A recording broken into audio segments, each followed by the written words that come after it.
L'approche des conservateurs par rapport aux pénuries de médicaments est un échec lamentable.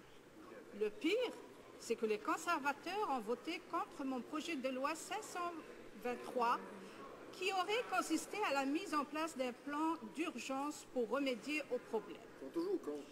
Quand Santé Canada arrête la production d'un médicament pour des raisons de sécurité, au lieu de se retourner vers un autre fournisseur, le gouvernement croise les bras. Qui écope à la fin? Ce sont bien les Canadiens. Alors, pourquoi les conservateurs ignorent ce criant problème? Oui. Honorable ministre de la Santé. Merci, Monsieur le Président. Comme la députée le sait, la stratégie pan-canadienne sur la pénurie de médicaments que nous avons mis en place en collaboration avec les provinces et les sociétés pharmaceutiques vise à s'assurer que non seulement ces sociétés doivent déclarer toute pénurie qu'ils voient s'en venir, mais aussi ils doivent nous alerter ou aussi les médecins doivent nous alerter lorsque des médicaments doivent remplacer ceux qui font l'objet d'une pénurie pour que les patients canadiens puissent avoir accès aux médicaments. Et comme je l'ai dit hier, nous lançons une consultation en ce moment pour déterminer si nous devons passer d'un système volontaire à un système obligatoire. La députée de Vancouver-Est.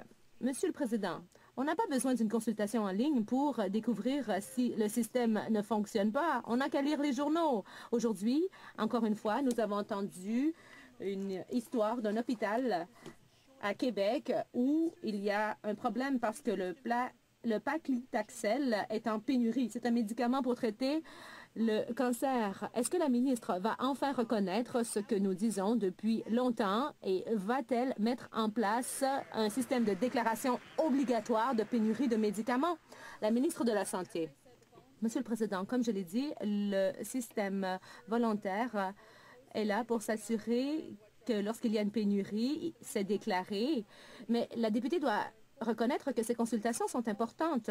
Ce ne sont pas toutes les pénuries de médicaments qui pourront être réglées grâce à un système obligatoire. Il peut s'agir d'un problème beaucoup plus large qui est d'échelle internationale. Nous collaborons avec les fabricants de médicaments et les provinces et territoires pour s'attaquer au problème. La crise s'accroît et le gouvernement conservateur tourne le dos aux Canadiens les plus vulnérables. Les conservateurs refusent de renouveler les ententes à long terme de financement pour le logement abordable. Alors 1,7 milliard de dollars vont disparaître en financement. Plus de 200 000 unités de logements subventionnés vont disparaître alors que des milliers de Canadiens s'ajoutent à la liste d'attente. Comment est-ce que les conservateurs peuvent expliquer leur inaction? La ministre d'État au développement social. Monsieur le Président, en fait, notre gouvernement a agi. Nous avons pris des mesures raisonnables pour collaborer avec les provinces parce que